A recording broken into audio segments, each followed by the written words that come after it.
광야입니다.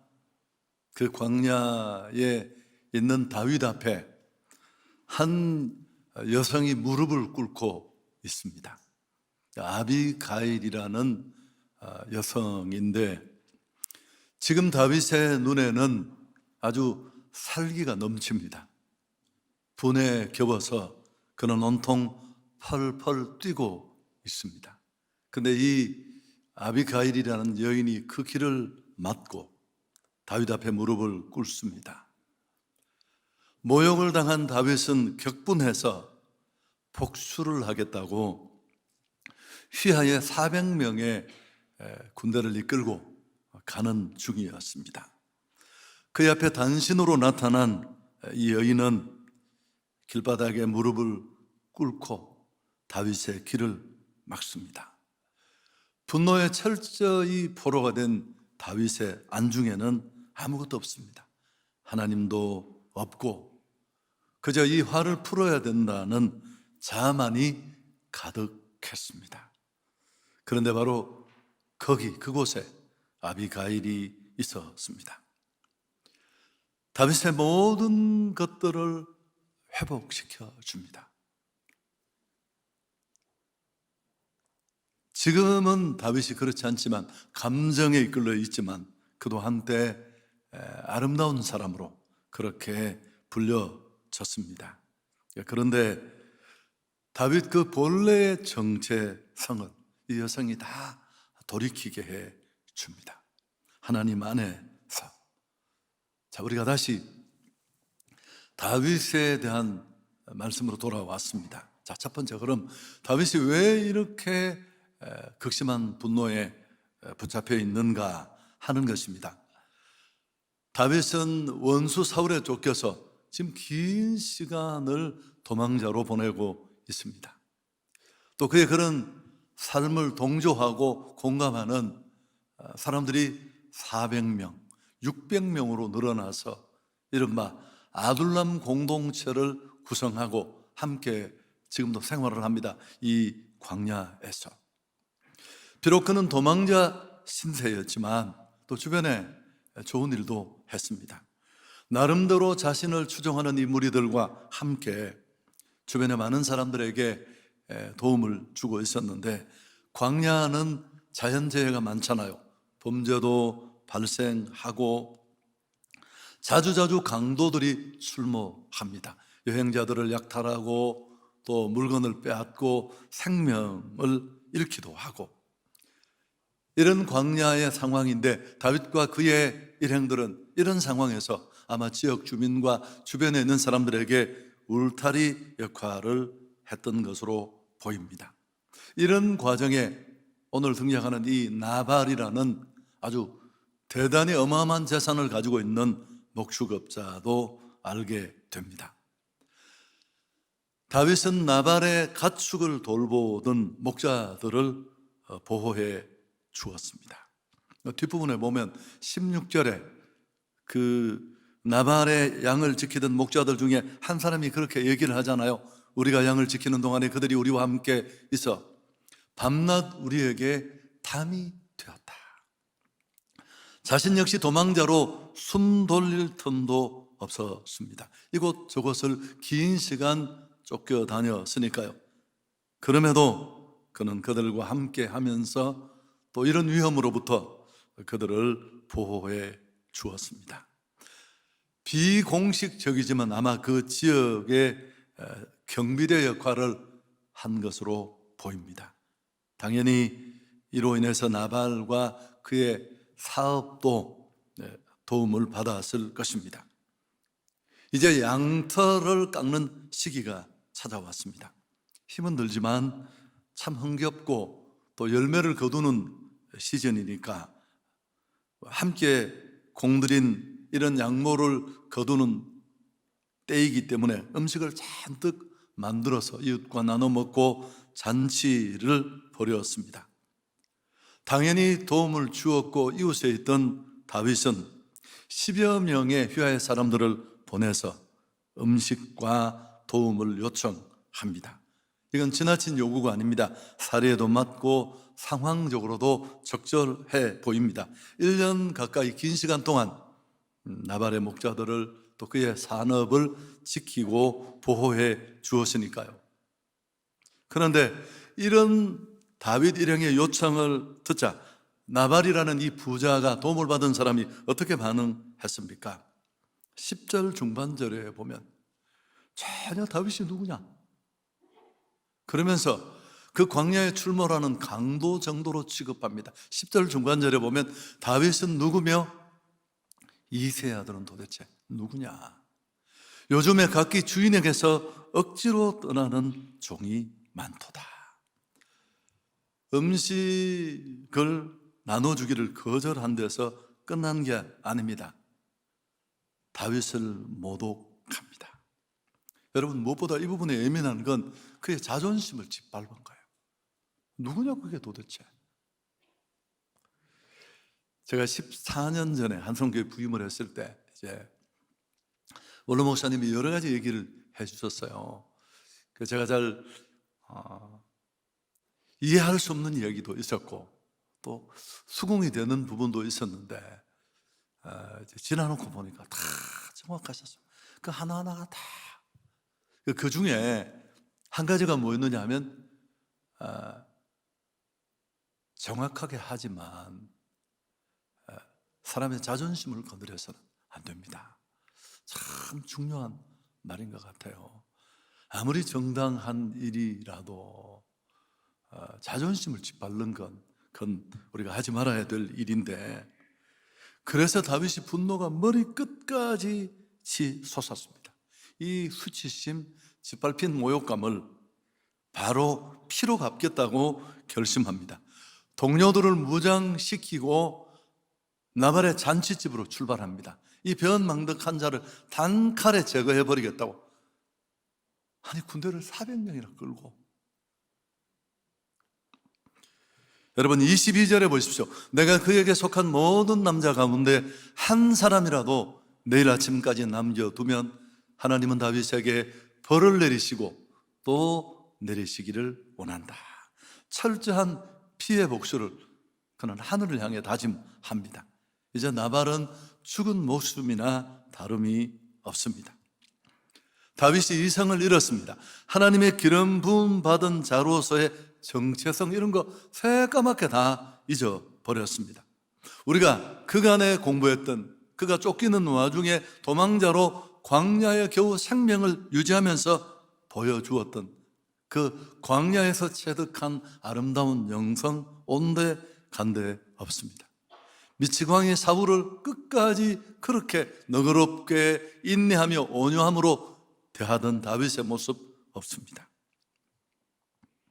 물론 그럴 수밖에 없는 이유도 많이 있는데요. 여러분, 이 앞장 제일 앞부분에 보면 슬쩍 어떤 사건 하나가 소개되는데 사무엘의 죽음입니다.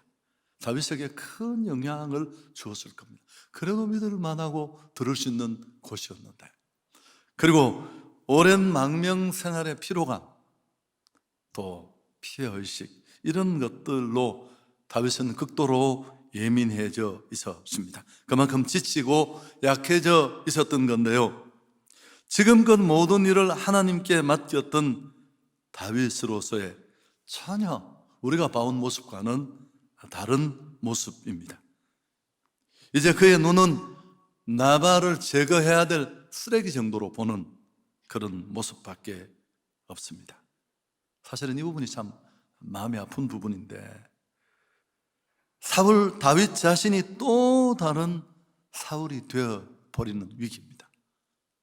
아니, 자기 감정 하나를 추스리려고 400명을 데리고 간다는 게, 이게 여러분 이해가 되지 않지 않습니까? 자, 두 번째, 바로 이런 위기 일반의 상황에 지혜로운 여인 아비가일이 등장을 합니다. 바로 이 나발이라는 큰 부유한 목축업자의 아내가 아비가일 아닙니까? 종으로부터 나발이 다윗을 모욕했다는 얘기를 듣고 이 일의 시급성을 그는 바로 감지합니다. 그리고 이 분노를 가라앉히고 문제를 해결하기 위해서 재빨리 필요한 조치들을 아주 순식간에 취하는데요. 잔뜩 음식을 준비해서 나귀에 싣고 다윗을 만나기 위해서 길을 떠납니다. 그리고 중간쯤에 다윗을 보자마자 황급히 나귀에서 내립니다. 그리고 무릎을 꿇고 예를 갖춥니다. 얼굴을 땅에 대고 그는 용서를 구하면서 나의 잘못이라고 하면서 너무너무 중요한 얘기를 합니다. 28절인데요. 뒤에 또 한번 보겠지만 좀 쉽게 설명하면 부디 제발 간청합니다. 분노를 멈추어 주십시오. 이스라엘 왕 되실 분이 하실 만한 행동이 아닙니다. 당신이 누구인지를 잊지 마십시오. 하나님의 기름 부음, 하나님의 자비를 결코 잊지 마십시오. 원한을 풀기 위해 싸우지 마십시오. 당신은 여호와를 위해 싸워야 할 분이십니다. 그리고 연이어 이렇게 말합니다. 29절 한번 보시죠. 사람이 일어나서 내 주를 쫓아 내 주의 생명을 찾을지라도 내 주의 생명은 내 주의 하나님 여호와와 함께 생명사계 속에 사였을 것이요 내 주의 원수들의 생명은 물매로 던지듯 여호와께서 그것을 던지시리이다. 이런 뜻입니다. 어느 누가 당신의 앞길을 막는다 하더라도, 어느 누가 당신을 헤아려 한다 하더라도 당신의 생명은 당신이 섬기는 주 하나님이 생명 보자기에 사서 보존할 것입니다. 당신의 적들의 목숨은 주님이 물매로 던지듯이 던져버릴 것입니다. 이 대단한 여인은 지금 정말 놀라운 얘기를 하고 있는 겁니다. 다윗 안에서 다윗을 통해 일하시는 하나님을 증언하는 것입니다. 하나님의 부르심, 하나님의 약속, 하나님의 언약. 지금 비록 도망자로 멸시당하고 초라하지만 다윗의 삶은 하나님의 일하심과 계시와 너무 긴밀하게 얽혀 있습니다. 이걸 빼먹고 떠나서는 도무지 다윗의 다윗됨을 설명할 수도 이해할 수도 없습니다. 여러분, 다윗만 그럴까요? 아니에요. 오늘 이 자리 어떤 모습으로든지 혹은 초라하게 빛나는 모습으로 이해할 수 없이 있더라도 그건 우연히 있는 자리가 아닙니다. 하나님의 섭리와 간섭과 인도 속에 지금 나는 여기 이렇게 있다는 겁니다. 다윗 자신조차도 이 여인의 얘기를 듣고 자기 안에서 기뻐하시는 하나님의 뜻을 따라 일하고 계신 하나님 부인할 수 없습니다. 지나온 길을 보면 결국 그의 삶을 정하고 방향을 결정하는 것은 하나님의 자비고 인도라는 겁니다. 지금 분노를 부추기는 이 나발의 악한 짓거리는 그런데 하등 이유가 되지 않는다는 의미입니다. 아비가일은 하나님이 다윗을 위해 일하시는 분이심을 증언합니다. 보호하시고 인도하시고 다스리시고 지금까지 그의 삶에 개입하신 하나님을 말해 줍니다. 아무리 그 대적들이 떼거리로 달려든다 할지라도 하나님은 그 대적들을 물매로 던지듯 던져버릴 겁니다. 어떤 학자들은 이때 아마 다윗은 골리앗을 물매로 던져 없앴던 그런 상황을 생각하실 수 있다, 그런 얘기도 합니다만은 아비가일의 말은 이런 뜻입니다. 다윗이여, 원수 갚는 일은 당신이 할 일이 아닙니다. 원수 갚는 일은 하나님이 하실 일이고 당신은 하나님이 아닙니다. 당신이 여기 광야에 있는 것은 당신이 무슨 일을 하시며 하나님 앞에서 당신이 누구인가를 발견하기 위해서입니다. 광야는 당신의 삶 속에서 그리고 당신의 삶을 통해 일하시는 하나님의 신실하심과 능력을 발견하는 것입니다. 내 남편 나발은 어리석은 자에 불과합니다. 당신도 그런 어리석은 자가 되려 하십니까? 어리석은 자는 하나로 충분합니다. 여러분, 놀랍게도 정말 믿을 수 없게도 다윗은 분노를 내려놓고 멈춥니다. 그 여자를 바라보고 그의 말에 귀를 기울이고, 아비가일은 외모만 예쁜 게 아니라 마음도 아름다웠습니다. 그의 이런 빛난 외모는 33절에 나와 있는 표현대로 그 안에 있는 이런 지혜와 조화를 이루어서 더 보석처럼 빛났을 겁니다.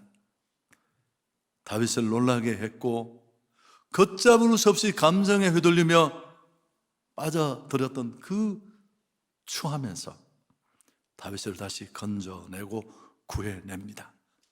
다윗은 다시 하나님을 바라보게 되고 하나님의 일하심을 듣게 되고, 바로 이 놀라운 변화를 만드는 자리, 그곳에 아비가일이 있었습니다.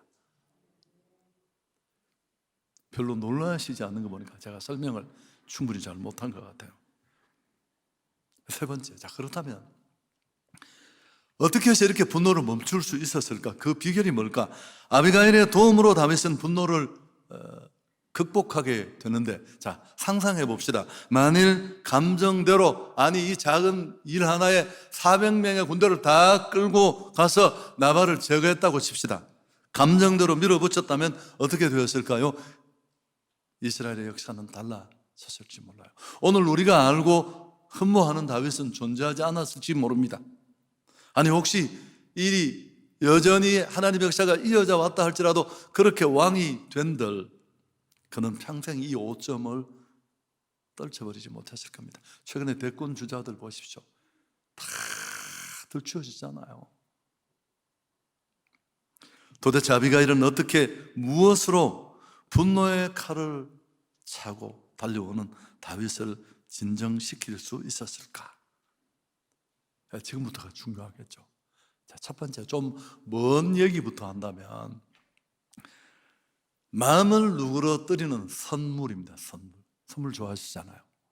여러분 18절에 보면 자막은 없지만 종으로부터 이 상황을 딱 듣고 나서 이게 위기 상황이고 빨리 진정시켜야 한다는 것이 딱 깨달아지자 이 여자는 포도 200송이, 또 포도주, 양고기, 곡식, 과일을 잔뜩 나귀에 싣고 떠납니다. 다윗은 600명이나 이끌고 공동체 생활을 하면서 늘 이 굶주림에 허덕였을 거예요. 도망자인 그를 누가 지켜주고 누가 먹을 것을 주었겠습니까? 그런 의미에서 마음이 상했지만 이 여자가 들고 나온 그 많은 음식과 이런 것들은 다소간의 마음을 진정시킬 수 있었을 겁니다. 이게 모든 걸 해결하진 않지만,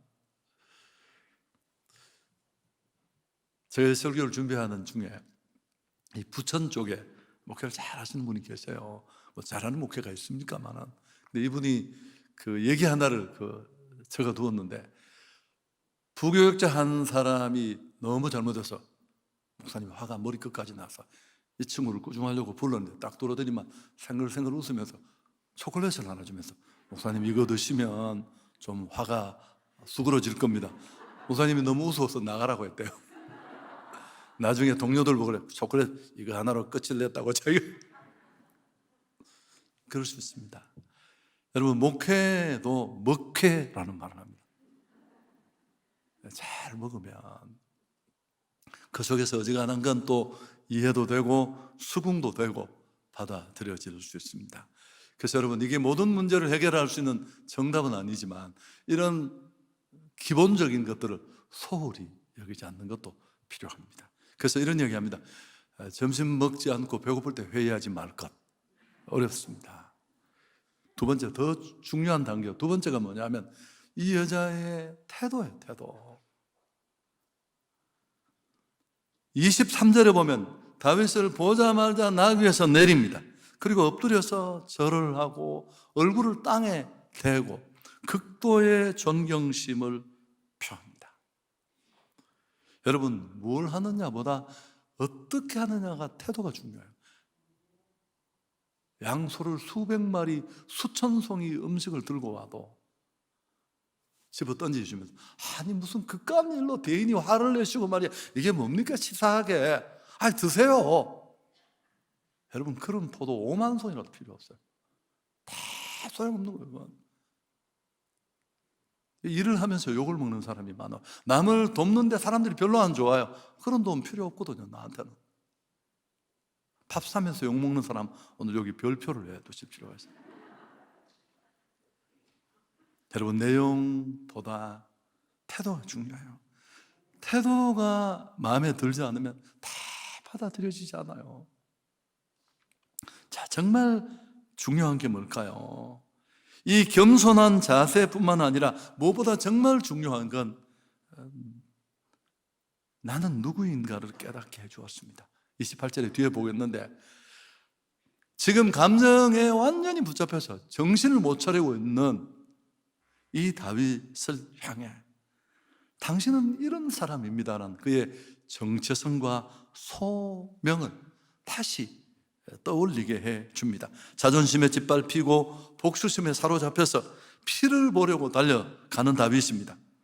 그런데 아비가일과의 만남은 다윗으로 하여금 자기 안에 내재해 있던 것을 보게 합니다. 그 중요한 게 뭐냐면 이 여자가 하는 말을 다 받아들여요. 왜? 이 앞에 순서가 너무 정중하니까요. 오해할 일이 하나도 없잖아요. 그러니까 나는 누구인가를 깨닫게 되는 겁니다. 나는 하나님의 기름 부음 받은 자고, 결국 나는 이 과정을 넓혀서 이스라엘을 이끌 하나님의 통치자로 하나님께 영광 돌려야 될 사람이라는 것. 다윗은 아비가일이라는 굴절되지 않은 깨끗한 거울을 통해 자신을 보게 되는 겁니다. 아비가일은 이렇게 다윗의 정체성을 회복시켜 준 겁니다.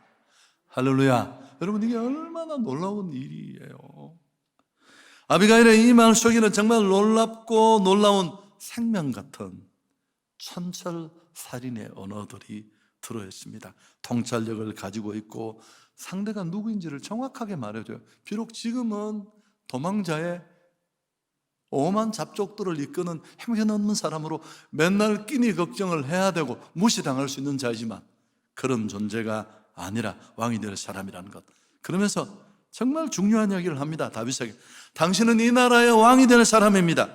왕이 이런 원수 갚는 일로 시간을 보내서는 안 됩니다. 왕은 나라를 위해 싸워야 할 뿐입니다. 자, 28절은 오늘 이 구절에서 정말 제일 중요한 구절이에요. 같이 한번 읽을까요? 주의 여종의 허물을 용서하여 주옵소서. 여호와께서 반드시 내 주를 위하여 든든한 집을 세우시리니 이는 내 주께서 여호와의 사움을 사오시며 내 주의 일생에 내 주에게서 악한 일을 찾을 수 없음입니다. 여러분, 무엇보다 당신은 이 나라의 왕입니다. 왕이 이런 일로 원수를 갚아서는 안 됩니다. 왕은 나라를 위해서 싸워야 합니다. 여호와의 싸움을 싸우라는 겁니다. 당신 감정 나부랭에 이끌려서 다 쏟아버리고 다 끝내버리지 말고 대의를 위해 싸워야 될 그 싸움을 싸우십시오. 당신은 이런 감정을 위해 부름받은 사람이 아니라 여호와의 전쟁의 용사로 선택받은 사람입니다.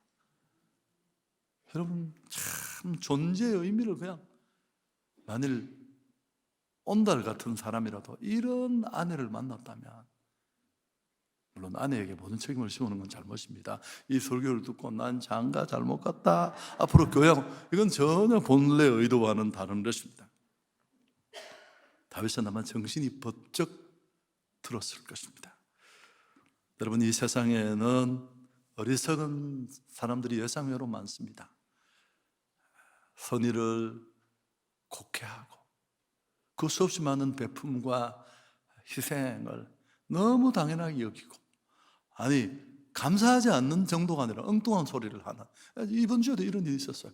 제 지인이 막 분노가 나서 자기가 어려울 때 얼마나 도왔는데 그 인간, 목사님 그 인간 고맙다는 얘기하는 거 들어봤습니까? 화나죠. 이보다 더 심한 일도 너무너무 많습니다. 참다가 이런 상황을 바로잡겠다고 나섭니다. 결과는 바로잡기는커녕 어리석은 그들과 똑같은 악에 빠지기 십상입니다. 여러분, 나발과는 싸우지 말아야 합니다. 어리석은 자와 다투는 것은 영성이 아니니까요. 우리는 이런 나발의 테스트를 뛰어넘어서 큰 인물이 되어야 돼요. 아니 400명을 이끌고 이 자기 작은 수치심 하나를 만회하려고, 만일 이 군대를 사용했다면 어떻게 됐겠습니까? 아마도 하나님은 다윗의 능력을 거두어 갔을지도 몰라요. 사람도 그렇잖아요. 일을 맡겨보고 신뢰가 생기면 더 큰 일을 맡길 수 있고 또 더 큰 일을 맡길 수 있는데, 여러분, 아비가일이 필요합니다. 하나님을 보고, 나를 보고, 내 안에 나를 통해 일하시는 하나님, 내가 그 하나님의 역사와 인도하심에 어떻게 매달려 있는지 그 정체성 있는 자로 나를 다시 세워줄 수 있는 사람이 필요합니다. 여러분, 시작은 좋았지만 중도에 탈락하는 사람이 얼마나 많아요. 영성생활의 신앙의 진보를 향해 가는 길에 아주 흔한 일입니다. 달려가는 우리의 발걸음을 세우고 분노의 감정에 출렁이 있는 우리를 멈추게 하고 새롭게 하는 아이가 될 수도 있고 친구일 수도 있고. 제가 이번 주간에 이렇게 월요일 날 우연히 어떤 자매에 한번 다니엘라라는 자매인데 두바이에서 그냥 동성애, 그 다음에 무슨 하여튼 오만 데 다 빠져서 정말 세계 부호들과 다 놀았던 그런 자매가 그냥 길을 가다가 우리 여의도에 수백만이 모여서, 그 100만이 모여서 찬양하는 걸 오랜 영상을 보게 됐대요. 아주 연세 많이 드신 분, 그 영상을 딱 듣는 순간에 다 새로워졌어요. 그래서 인생도 바뀌고 내가 하는 이 일이 세상에서 헉헉거리면서 채우려는 이 욕망이 얼마나 어떤 것인지 다 내려놓고 은혜를 받아서, 여러분 영상을 찾아보시면 제가 좀 검증이 되면 우리 교회 한번 부르고 싶은데, 이 추운데 신학을 가고요, 이 추운데 시카고 그 거리에서 서양인들을 향해 예수가 필요하다고 전하는 이 변화가 누가 막 설교하고 이런 게 아니에요. 제가 이 설교를 준비하면서 이게 생각이 났어요. 우리 성도들은 들으셨을 수 있는데, 제가 청년 사역을 하던 시기였는데 30대 초반인데 아주 그 지역에서는 획기적으로 잘 했었는데, 그때 계신 분이 여기 와 있는 우리 집사님들 몇 분 계시고 하니까. 근데 쉽지가 않았어요. 일단 제가 아주 독특하기도 하고요, 또 개성이 있고, 청년들은 거의 제 이야기에 죽으면 죽으라는 신용도 할 만큼 일사불란했고, 근데 이걸 오해할 수도 있고요. 담임 목사님 제 뺨을 때렸어요. 여러분, 그게 가능한 일이 아니잖아요. 제가 나이가 몇 살 때인데 맨날 오해하고 내가 심장을 째서 다 뒤집어주고 싶을 만큼. 근데 이게 쉽지가 않았어요. 그날도 속이 너무 뒤집어졌는데 다 때려치우려고 딱 마음을 먹고 그냥 한 방을 날리든 걸든 끝을 봐야 되겠다는 그 하루 이틀이 아니었습니까? 이런 상황인데 이제 핵심 멤버들을 데리고 는 산으로 왔었어요. 봉고차 15인승에 또 다른 차를 누가 몰고 태워서 산기도를 가는 날인데, 제가 그 차를 운전할 만큼 마음의 여유가 없었어요. 그래도 이제 그 청년들을 태워다 주고 마치면 또 버스나 이런 게 없으면 제가 그 아이들 집집마다 다 태워주고, 그런데 이제 제 옆에서 맨날 차장이라고 자청하는 자매가 있어서 정현주라는 자매인데, 이 친구는 유방암으로 죽었어요. 그 죽은 자매인데, 그 이 자매가 막 기도 많이 하고 그런 자매였어요. 거의 철야를 하는 그런 자매인데, 나를 딱 보더니만 목사님 기분이 별로 안 좋으시고 아니라고. 여러분, 제가 또 포카페이스가 안 되는 사람 아닙니까? 열받으면 여기서 열이 뚝뚝뚝뚝 떨어져서 다 들통나는 사람인데 그게 모를 리가 없죠. 그래서 내가 아니라고 그러니까 산기도를 마치고 아이들을 다 태워줬어요. 다 태워주고, 이제 그 자매가 그 보육원에서 아이들을 가르치고 있었는데, 지체부자유 자들 그 앞에 이제 이 자매가 내려야 될 차례인데 자기가 잠깐 차를 세워주시면 할 말이 저한테 있대요. 그래서 내가 이야기를 하라 그러니까 자기가 이야기는 정말 안 하려고 했는데 오해의 소지가 있기 때문에 목사님이 들으시면 좀 힘이 날 것 같아서.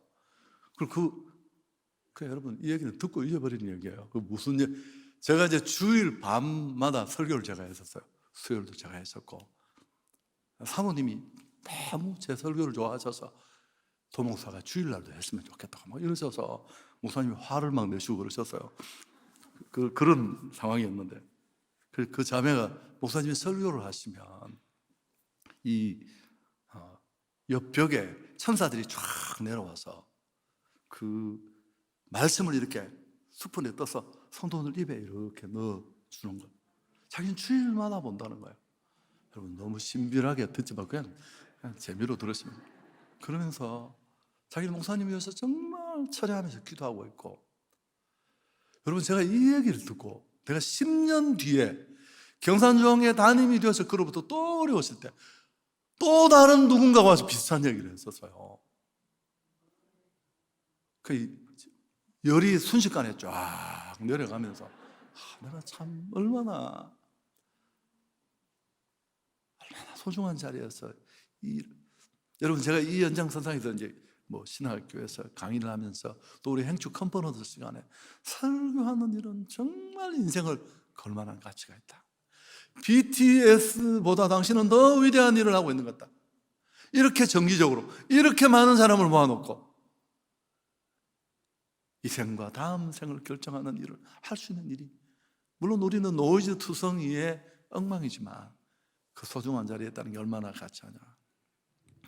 그래서 참 또 공교롭게 지난 주간에 비슷한 일로 누가 한 분 돌아가신 분이 있었어요. 우리 교회는 아니지만 그래서 이 자매를 생각하고 제가 이 얘기를 했습니다.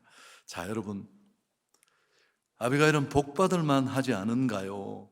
다윗이 극도로 그를 칭찬하면서 하나님이 보내셨다.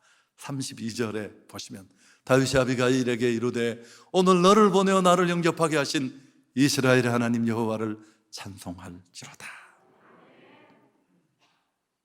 아비가일을 만난 것은 그를 하나님의 섭리로 이해한 것입니다. 물론 이런 해석도 있습니다. 아주 진보적인 학자들 중에는 아비가일이 남자의 심리를 너무 꿰뚫어 보고 있었고 그래서 다윗이 차기의 왕권 대권 주자라는 걸 알고 교묘하게 다윗의 품에 들어가려고 기회를 만들었다. 31절에 뭐 하나님이 당신을 후대할 때 나를 기억해달라 이런 표현들이 바로 그런 복선이다. 이런 말도 안 되는 얘기를 또 하는 분이 계세요. 똑같은 얘기를 두고 어떻게 또 그런 생각을 하시는 분이 신학자신데. 자, 우리 정리를 하겠습니다. 오늘 이 설교를 통해서 우리가 받을 수 있는 도전은 혹시 내 안에 지금 오늘 이런 분노가 있어서 막 정말 내 안을 교회 올 수 없었는데 내가 오늘 왔다. 여러분 잘 누그러뜨릴 수 있기를 축복합니다. 하나님을 다시 바라보시고 그 길은 무조건 후회하는 길이니까요.